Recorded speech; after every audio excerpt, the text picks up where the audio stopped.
Mon Dieu, enfin un épisode sans Max. On ne passe pas du tout de temps sur Nassau, sur une autre ville ou je ne sais pas quoi, on passe du temps sur Lilo Squelette et un tout petit peu sur Jack.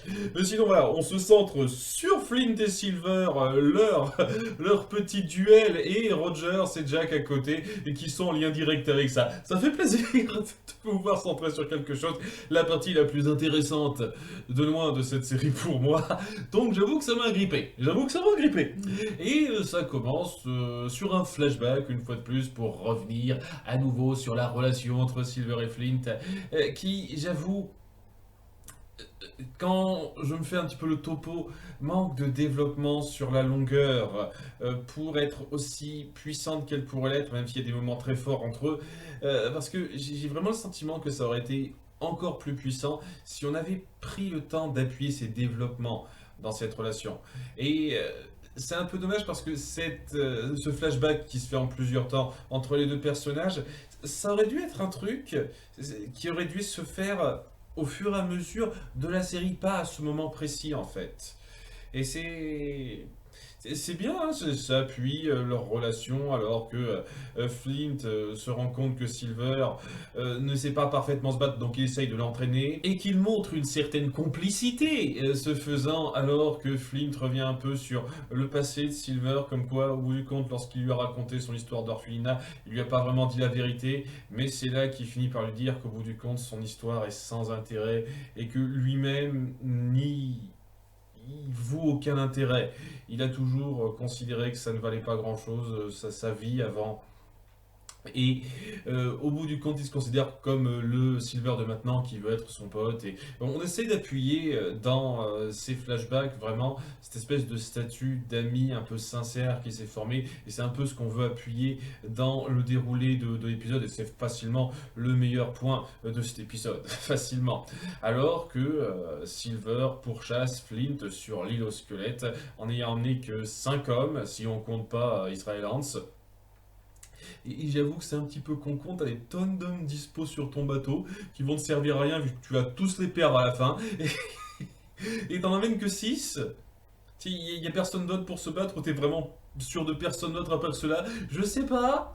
Je trouve ça un peu facile pour faciliter le plan de Flint. Parce que voilà, Flint et son acolyte décident de faire 2 traces qui se séparent pour attirer 2 groupes à part. De ce fait, Flint arrive à en attirer seulement 3 là où il se trouve, en faisant croire qu'il creuse le trésor alors qu'il ne le creuse pas et les attaquer par surprise. Un truc que j'apprécie, c'est qu'on met en place une petite tension. C'est un petit truc de mise en scène de rien du tout, mais je tiens à l'appuyer. On met en place une petite tension où les 3 le perdent de vue et on dit quoi, il va surgir de nulle part, ça va nous faire un petit jump scare. Non. On nous montre Flint arriver et on met pas la musique qui saute stupidement juste pour nous faire l'effet de peur, quoi. La tension est bonne et on n'a pas besoin de reposer sur cette espèce de délire où on montre quelqu'un qui surgit trop rapidement dans le cadre. J'apprécie ça, je vous cache pas. C'est un truc qui me fait plaisir, quoi, ce genre de petite mise en scène et qui montre qu'on peut mettre de la tension, du suspense sans recourir à ce truc facile. C'est la petite parenthèse rapide, facile. Donc, il parvient à buter 3 autres gars, et on verra plus tard que lui et son camarade qui le suit, une fois de plus, les noms, je ne retiens pas, et seront attaqués par les 2 autres gars qui étaient sur Terre avec Silver. Et c'est censé être un moment un peu fort où Flint est obligé de se battre contre ses anciens camarades qu'on a vu un peu en détail avant, et je sais pas, le gars contre lequel Flint se bat à la fin, il me semble qu'on le voit depuis le début de cette série. Il a participé à pas mal de combats, on lui montrait que c'était un guerrier qui se débrouillait, mais en dehors de ça, je sais pas non plus comme si on l'avait développé grandement en tant que personnage, quoi. C'était un homme de main qui se débrouillait, et donc oui, à la fin, quand il finit par le tuer dans un moment de suspense, c'est bien, mais c'est je vois la force que vous essayez de mettre en place et c'est tout de même suffisamment puissant pour avoir une valeur, mais c'est juste. Je me dis que si vous aviez davantage développé un petit peu plus individuellement ces personnages-là, j'aurais pu ressentir quelque chose de plus. Mais tel quel, c'était suffisamment efficace. Ils finissent donc par se regrouper donc avec l'autre gars, reprendre le coffre parce que il finit par comprendre Silver. Parce que oui, son plan n'était pas super clair au début. Ouais, suivez une piste et l'autre. Peut-être que ceux qui crèveront me donneront l'endroit où se dirige Flint. Mais apparemment, il n'a pas bien vu ce que Flint a fait après coup, parce qu'il pensait qu'il avait le trésor avec lui, alors qu'en fait, il l'avait pas, il l'avait caché ailleurs pour pouvoir se déplacer plus vite. Donc j'imagine qu'il est un peu tombé dans son piège, mais il finit par voir la piste, mais un peu trop tard, puisque Flint fait enterrer le coffre par son acolyte à l'entrée d'une grotte. De façon un tout petit peu facile, parce que c'est pas non plus le coin le plus difficile à trouver. Et voilà, son plan est fait, quoi, ce qu'il a prévu de faire, c'est-à-dire arriver à convaincre les autres, forcer les autres à le suivre, comme il l'a déjà fait de nombreuses reprises avant. Ça se met en place. Et il espère un peu convaincre Silver de le rejoindre dans son plan en essayant de sauver Maddie parce que pour lui elle représente beaucoup. Et il y a un moment assez fort, bon déjà avec Israel Hans qui essaye un petit peu de l'abattre même s'il sait que ça risque de foutre en l'air l'emplacement du trésor. Mais il se dit que si Silver reste sous le joug des décisions de Flint, il ne sera pas aussi fort qu'il le pourra en tant que chef. Donc il y a vraiment ce côté, je veux façonner ce gars comme étant un chef que je veux suivre. Hein, c'est intéressant. Il parvient à le battre. Quand même, Flint, il défonce tout le monde. Hein. Non mais sérieusement, hein, c'est lui qui, qui bute tout le monde. Même son acolyte, il a buté personne. C'est lui qui bute les 5 gars qui l'ont suivi. Il bat Israel Hans, alors qu'on a vu quand même que c'était un beau bestiau, le gars. Et on l'a pas vu, mais je pense qu'il aurait sans doute battu Silver, puisque Silver finit par se confronter à lui et ne pas accepter ce qu'il propose parce qu'il a fini par en avoir un petit peu marre de ses désirs personnels et de ne pas penser à ce que peuvent ressentir les autres. Tandis que Flint essaye de le convaincre avec les motivations, les convictions de sa chérie qui sont assez claires, qu'il a bien compris, mieux compris que Silver hein, dans un sens, puisque on verra une scène rapidement entre elle et Rogers qui appuiera ça. Il comprend que pour Maddie, c'est plus important de faire prospérer la guerre qu'on a mis en place pour permettre l'émancipation des esclaves. Mais lui, il n'est pas prêt à l'accepter parce qu'il veut à tout prix sauver celle qu'il aime. Il est plus dans l'émotionnel et lui, il est plus dans le réfléchi, même s'il veut faire en sorte de l'aider. Et il n'est pas prêt à accepter ça. Cela dit, même s'il est prêt à se battre contre Silver, il n'est pas prêt à le laisser mourir facilement, puisqu'il y a son homme de main qui finit par se poster derrière lui pour l'abattre, Silver, et dit non, je ne peux pas accepter ça, et il l'abat lui avec son pistolet pour empêcher que ça se fasse, parce qu'il y a toujours cette attache forte qui s'est faite entre eux. Et c'est un moment assez fort, assez touchant, qui appuie vraiment comment il considère Silver, en dépit de tout ce qui s'est passé, qu'il y a quelque chose de fort qui s'est noué entre eux. Et c'est pour ça que je trouve sincèrement que ça me manque. Ça manque de temps alloué à ça. De temps alloué à la fondation forte de cette amitié qui semble dépasser tout ce que Flint a eu avant. Peut-être pas autant que Miranda, mais quand on compare à Gates par exemple, ça semble être beaucoup plus fort que ça. C'est quelque chose quand même.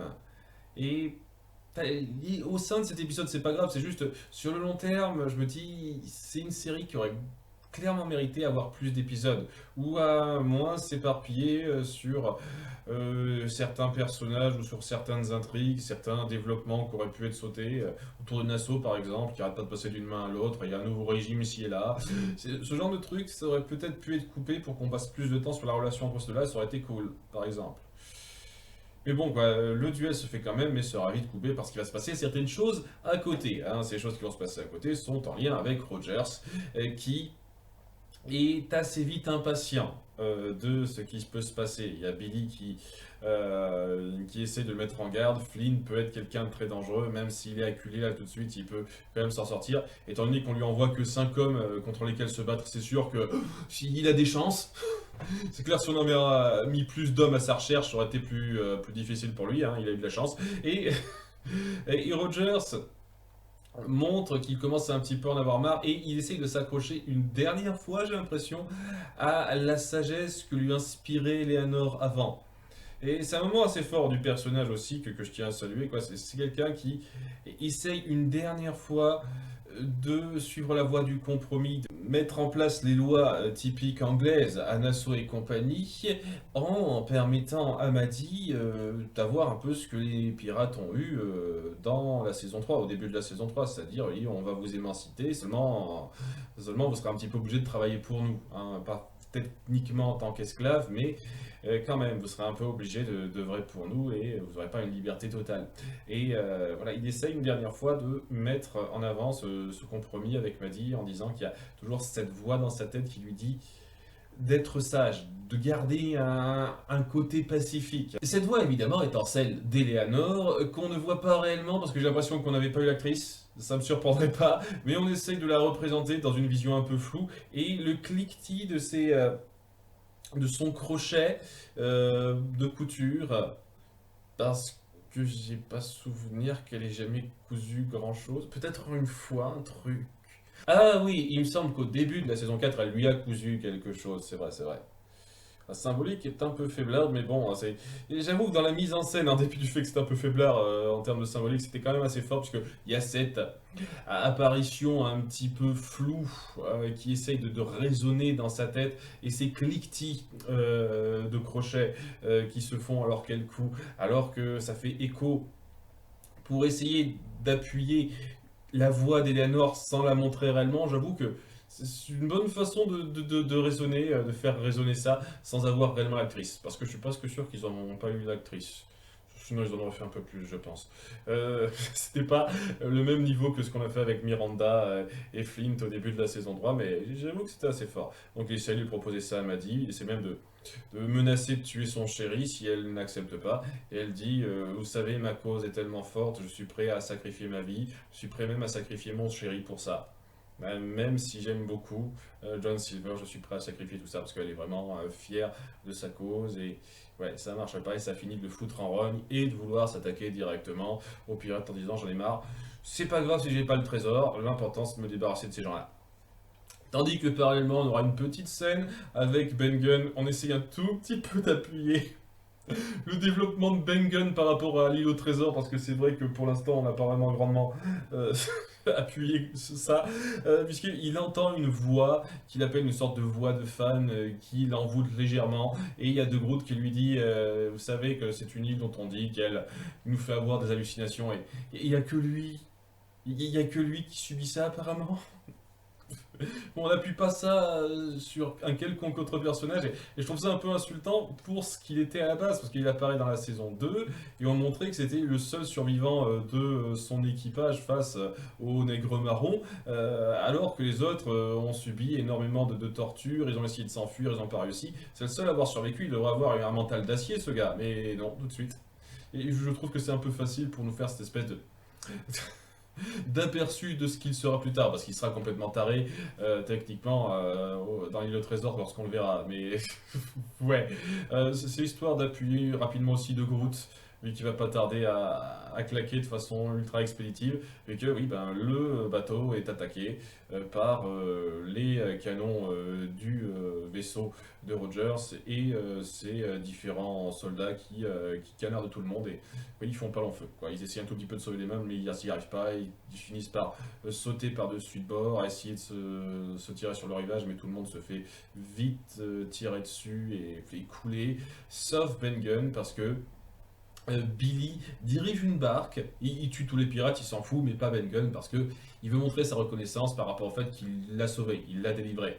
Donc, il montre un petit peu ça, ce qui c'était un petit peu joli comme scène, même si techniquement ça devrait faire un peu bizarre, puisque il n'est pas tout seul, Billy. Et puis, techniquement, je ne vois pas pourquoi Roger s'accorderait à Billy ce genre de position, vu qu'il ne lui fait pas confiance, il le dit clairement au début de l'épisode, donc...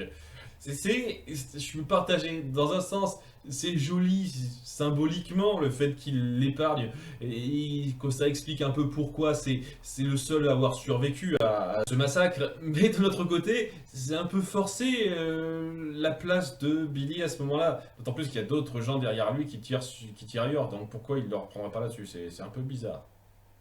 Ok, il est un peu partagé là-dessus. Enfin bref, il parvient à s'enfuir et nos pirates restant sur l'île, les trois pirates vivants encore restant sur l'île, c'est-à-dire Flint, Silver et Hans, ont vent de ce qui se passe. Et c'est une bonne justification pour cesser les hostilités et apercevoir l'état dans lequel ils se trouvent maintenant. Il y a un moment assez poétique là-dedans où ils s'aperçoivent, où ils constatent où la scission de leur amitié les a menés. C'est-à-dire cette destruction-là, le fait que leur plan échoue et qui sont un petit peu dans la mouise à cause de ça. Mais c'est pas impossible qu'ils soient sauvés du coin par Jack, parce que bon, là, c'est un petit peu le cliffhanger. Ils observent la fin de leur navire, la fin de leur aventure sur ce bateau sur lequel ils se sont trouvés autant de temps. Et on se demande comment ils vont s'en tirer. Est-ce que Rogers va essayer de les faire tuer sur l'île? Ça me surprendrait pas. J'imagine qu'il voudrait faire en sorte d'être sûr qu'ils soient morts, ceux-là. Mais il y aura Jack qui apparaîtra, très certainement, puisque parallèlement, on a un petit passage autour de Jack qui passe. Il a déjà une conversation avec le vieux qu'il a recruté pour les mener à l'île aux squelettes. Et ouais, il nous fait un petit discours philosophique. Plus tard, vous pourrez vous arranger, avoir une femme, etc. Mais il y aura toujours la mère qui vous appellera. Je vous ai vu, tout ça, lorsque j'étais à Nassau, alors que je n'étais plus pirate. Ça m'a rappelé ma jeunesse, ce genre de conneries. Ok. Alors, on essaie de lui donner un côté un peu noble à ce gars lorsqu'il parle de ça. Et après, il va crever comme une grosse merde. Parce que juste après, on voit Jack qui fait part de ses espoirs, de ses espérances à Featherstone sur ce qu'il pourrait accomplir en allant à l'île aux squelettes. Et juste après, on leur fait part que le vieux est mort en fait.